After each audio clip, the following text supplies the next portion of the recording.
뉴스가 너무 많고 또 막상 보시려고 해도 재미가 없으시죠? 저도 마찬가지입니다. 직업인데도. 제가 대신 봐드리겠습니다. TV뉴스 비평 시작하겠습니다. 9월 12일 수요일자 공중파 전해드리기 전에 이제 일주일 됐거든요. 많은 분들 댓글을 이제 올려주시고 반응들을 보여주기 시작하시는데 박지원님, 뉴스를 자세히 알려주시는 일이 엄청 중요한 거네요. 이런 말씀. 그런가 하면 저스티스 코리아님께서는 잘 보았습니다. 정말 뉴스가 또렷하게 보이기 시작합니다. 보통 저희가 뉴스를 이렇게 집중해서 안 보거든요. 그런데 뉴스 편집의 방향이라든가 뉴스를 어떻게 분별해내는가 하는 걸 옆에서 이렇게 말씀을 드리고 싶은 마음이었는데 이렇게 뚜렷하게 뉴스가 보인다고 말씀해 주시니까 반갑습니다. 이제 이상호의 뉴스방 하나면 되는구나, 응원합니다, 이런 댓글은 정중하게 사용하겠습니다. 어느 한쪽만의 뉴스도 믿으시면 안 되겠습니다. 저는 우리 TV뉴스 비평을 통해서 여러분들이 많은 뉴스를 이렇게 분별 있게 보시라는 거지 저희 뉴스만 보라는 취지는 아닙니다. 뉴스 비평이 재밌네요. 오리해 선생님, 뉴스 재밌기 정말 힘듭니다.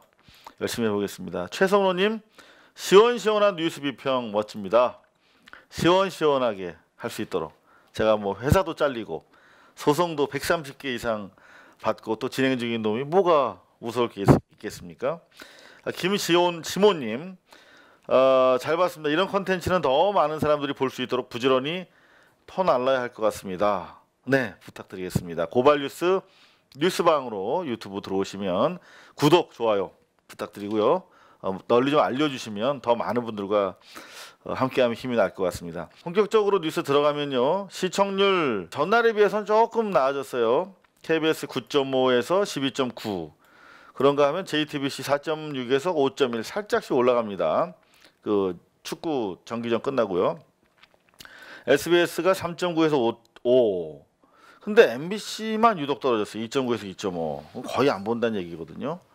1, 20대는 거의 뭐 한 사람도 안 본다는 뜻인데, 100명 중에 거의 한 사람도 안 본다는 뜻인데, 문제입니다. 전반적으로 뉴스들이 취업률 그리고 실업 대란 뭐 이런 것들을 톱으로 올리고 있어요. 그런데 전체적으로 뉴스를 전해드리기 전에 좀 한마디 여러분들과 공유하고 싶은 것은, 누차에 걸쳐서 말씀드렸지만 촛불 이후의 공중파입니다.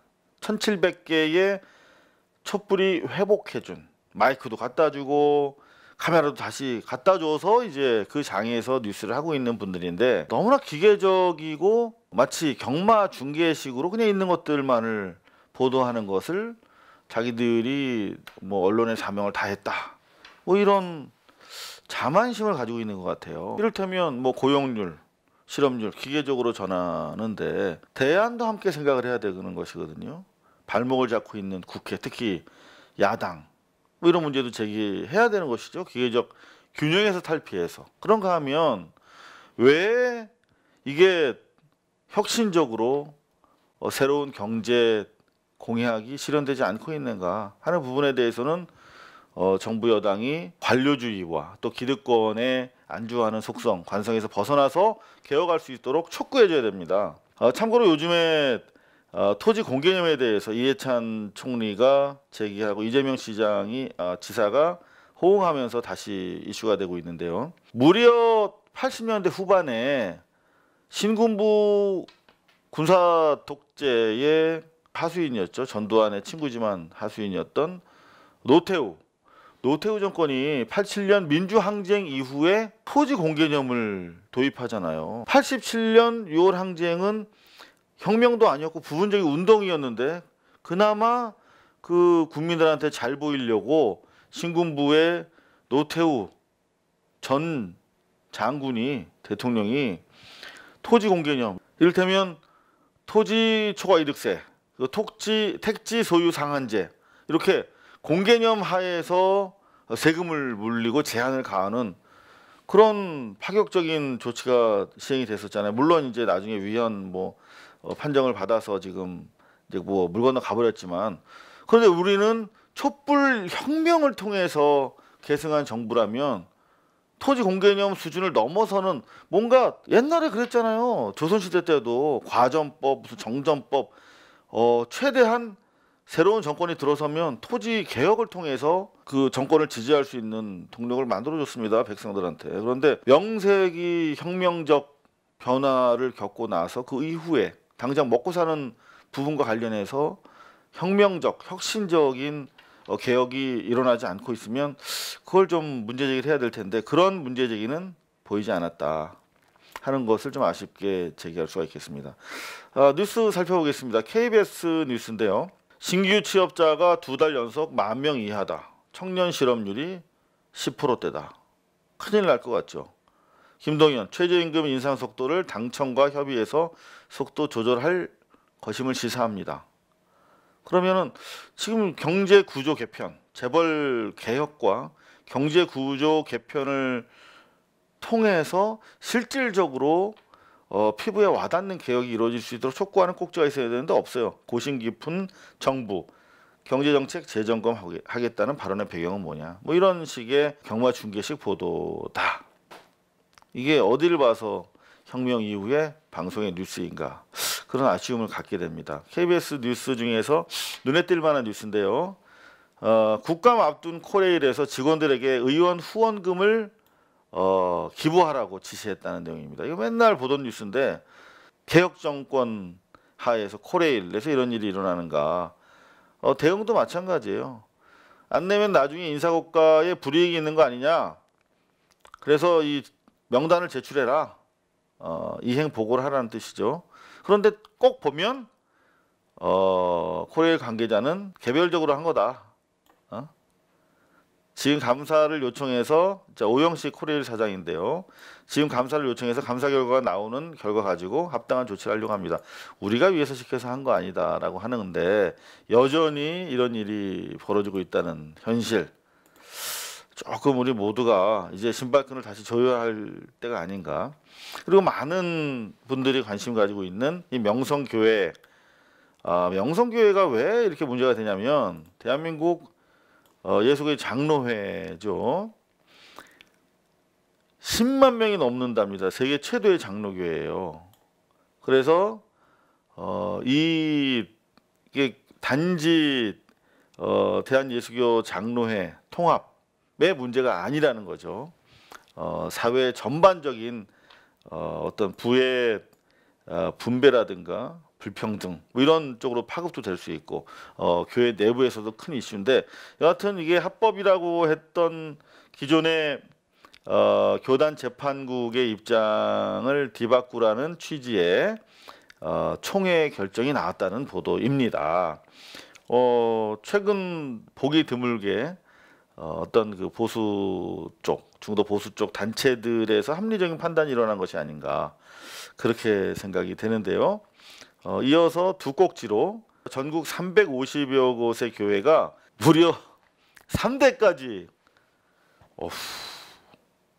재벌만 그런 게 아니군요. 무려 3대까지 세습을 하고 있다는데 제동이 걸릴 것인지 주목이 된다. 뭐 이런 식으로 마무리를 하고 있습니다. 그런가 하면은 여러분들 기억하시죠? 특활비, 국회 특활비. 이거 말도 안 되는 이유로 항소를 했는데 그나마 이제 소송이 시작돼서 항소 내용이 나왔답니다. 그랬더니 뭐 뻔한 얘기인데 국회 의정 활동과 업무 수행에 지장이 된다. 해외 순방 경비가 공개되면 의회 정상 외교 추진에 장애된다. 이게 뭔 소리입니까 이게? 의회 외교라는 것은 우리 국회의원이 미국 의회 가가지고 밥 먹는 거예요. 어차피 출장비 다 나오는데 공개 못할 이유가 뭐가 있습니까? 무슨 뭐 뇌물이라도 주고 옵니까? 이거는 말도 안 되는 이유인데 지들도 알아요. 여기 보면 이제 국회 운영위에서 신동근 의원이 물었어요. 1심 패소하지 않았습니까? 그러면 2심 항소 결과는 어떻게 예상하시나요? 그랬더니만 국회 사무총장 유인태 씨가 질 것이라고 예상하죠.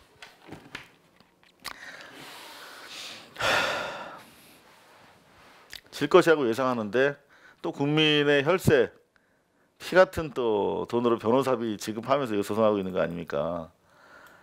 이런 놈의 국회를 언제까지 우리가 인내해야 되는지 참 답답한 심정입니다. 그런가 하면은 SNS 타고 스쿨 미투 중고등학교 우리 학원가에서 학생들이 그동안 정말 약자 아니겠습니까? 학교 가면 학생들이 미투를 시작했다 하는 그런 내용입니다. 교사의 성희롱이나 성추행을 폭로하는 학생들의 스쿨 미투가 온라인상에서 꾸준히 이어지고 있습니다. 피해를 당해도 마땅히 털어놓을 데가 없었던 학생들에게 SNS가 통로가 되고 있습니다. 선후배들이 함께하고 있더라고요. 계속 이렇게 언론이 어른들이 관심을 보여줘야 될 것 같습니다. SBS보다 몇 %죠? 거의 뭐 살짝 5.1대 5, 0.1% 더 많은 시청률을 거둔 JTBC입니다.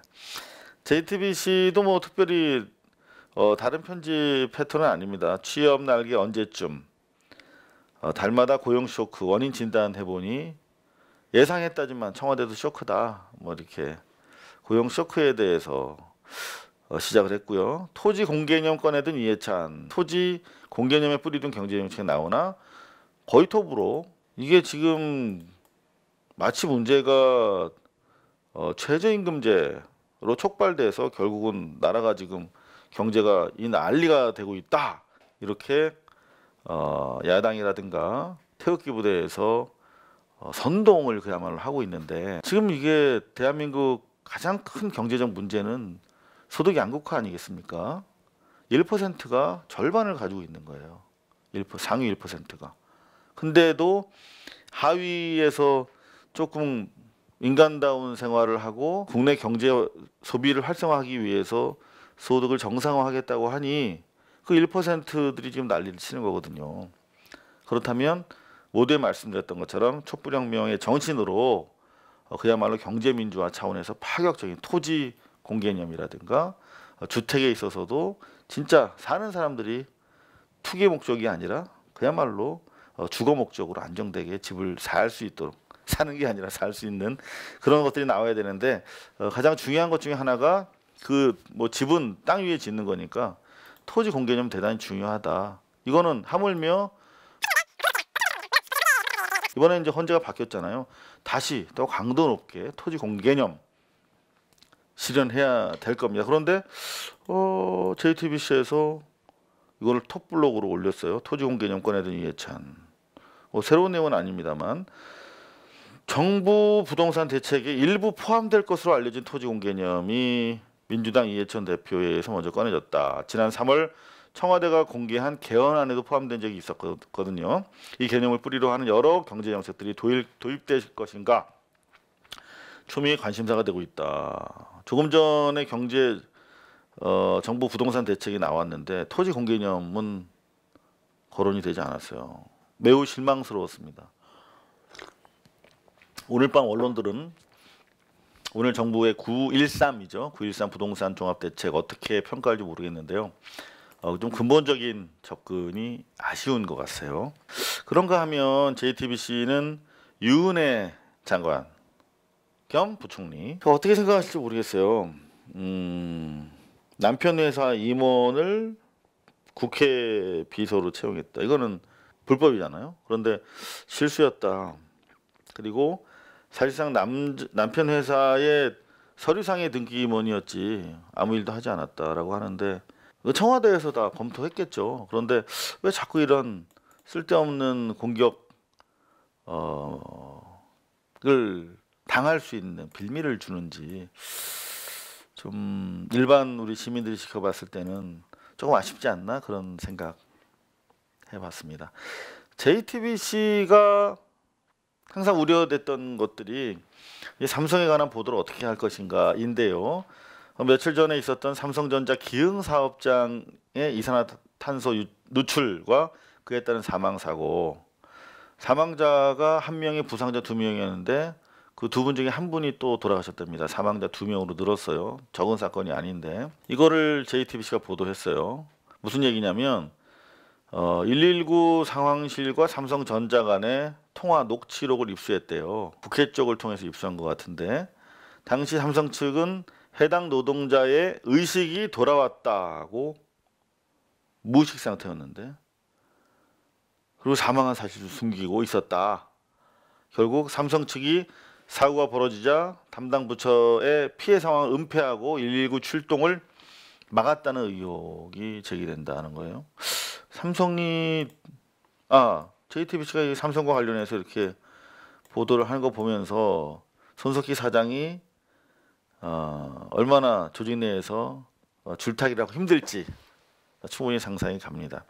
저는 그렇게 생각합니다. 삼성, 중앙일보 그룹 대기업이거든요. 중앙일보 그룹은 삼성전자와 절대 딴 몸이 아닙니다. 같은 회사예요. 삼성이에요. 홍석현 씨는 삼성 엑스파일이라고 하는 제가 입수했던 녹취록에 따르면 삼성을 대신해서 뇌물을 돌렸던 사람이에요. 그리고 지금은 설마 그 뇌물 배달 책으로서의 불법을 저지르지 않고 있겠다고 생각을 합니다만, 믿고 싶습니다만, 그때 한 얘기들을 보면 그냥 이건희 회장이 시키는 대로 그야말로 기계적으로 불법을 자행하는 삼성의 사람이거든요. 크게 처벌된 적이 없는 권력은 절대 잘못된 관행을 바꾸지 않습니다. 역사에서 우린 보고 있죠. 아직도 그 삼성과 중앙일보의 아주 내밀한 유착은 계속될 것이라고 저는 의심하고 있는데, 이런 기사를 쓰는 거 보면 JTBC는 사소한 자유, 아주 제한적인 자유를 누리고 있고 큰 틀에서 삼성, 중앙일보의 이익을 보유하고 있다.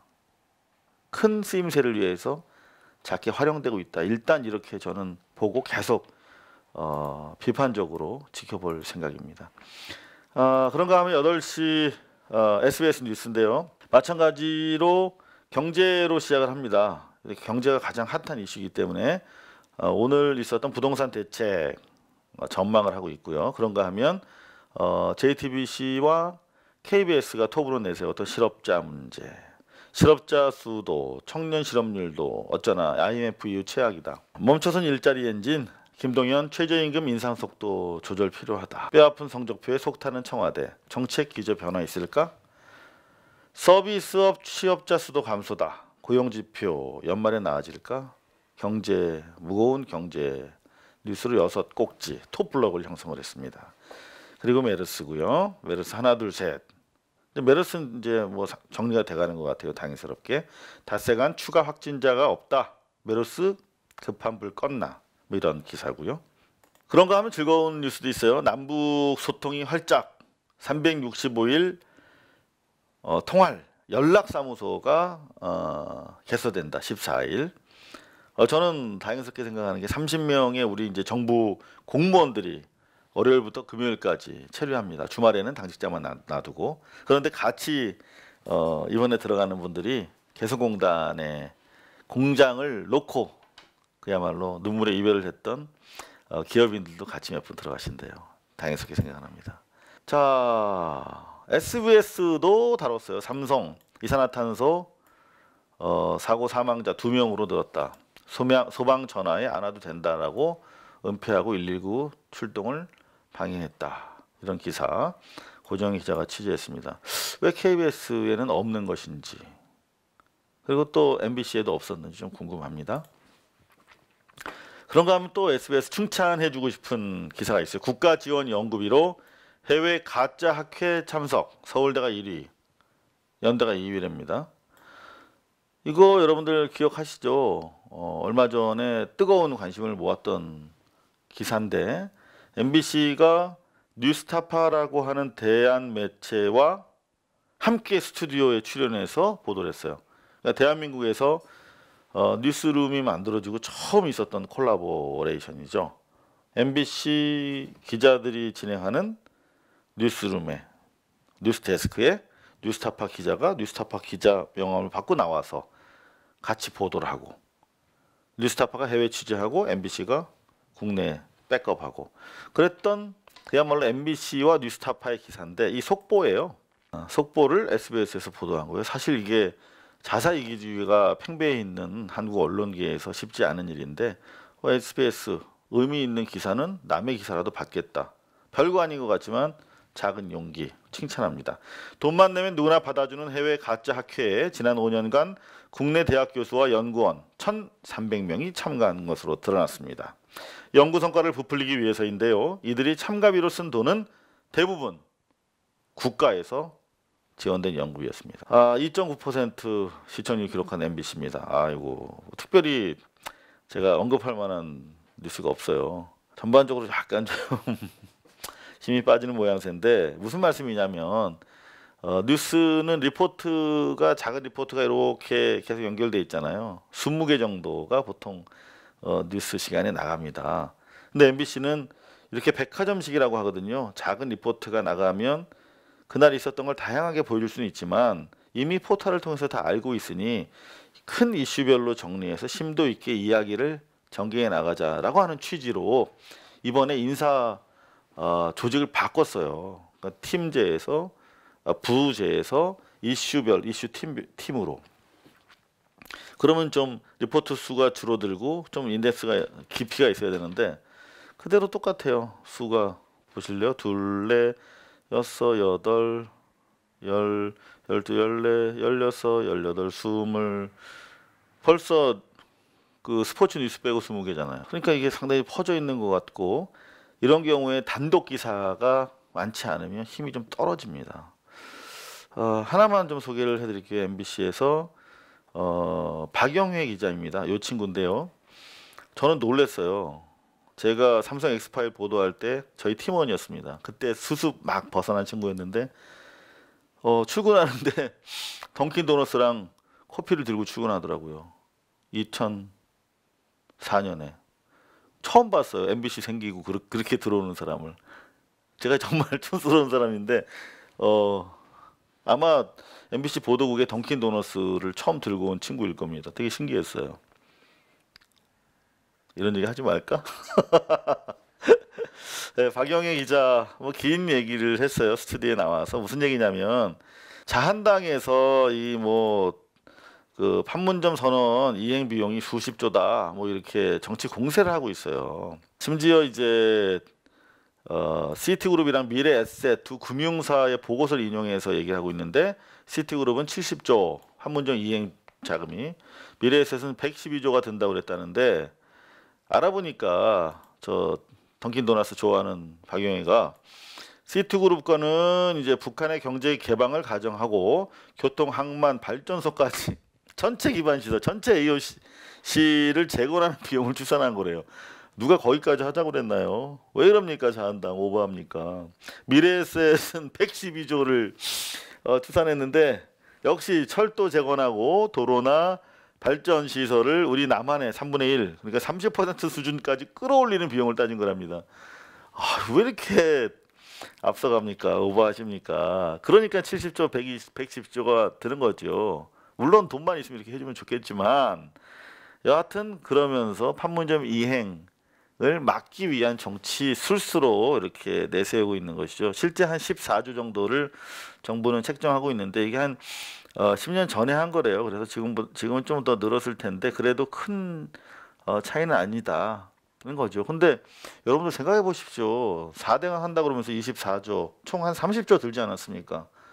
결국은 녹조 라떼 만들고 말이에요. 30조 가지고. 그런데 이거 어차피 14조 플러스 알파 쓰면 우리 통일 비용입니다. 평화를 위한 비용이기도 하지만 실질적으로 우리가 남북 경협 과정에서 길 닦아야 되고 도로 닦아야 되고 SOC가 있어야 결국은 경제적으로도 도움이 되는 거 아니겠습니까?